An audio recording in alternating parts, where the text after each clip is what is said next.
दोस्तों, ये दोनों एक फौजी की बेटी है और घर पर वे अपने माता पिता से चोर कर चले गए, लेकिन सारी जिम्मेदारी बड़ी बहन को दी गई। एक दिन उसकी छोटी बहन बाहर जाने की कोशिश कर बड़ी बहन उसकी पीठ पर सफेद चमक स्प्रे कर जांचने के लिए कि क्या चक्कर चल रहा है किसके साथ, और उसकी साथ नौकर को भी भेज दी। लेकिन उसकी छोटी बहन उसके साथ जाने का मना कर, लेकिन जबरदस्त तरीके से उसे साथ भेज देती है।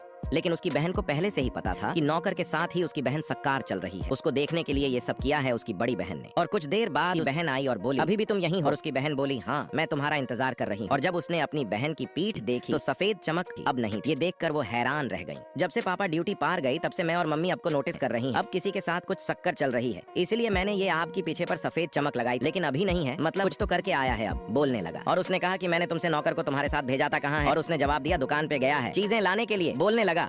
उसी समय नौकर आया और उसने उसके शरीर पर सफेद चमक दिखाई और वह आश्चर्यचकित हो गई। उसकी बहन ने कहा कि नौकर के साथ ऐसा हरकत करती है। अब बहन को बोली,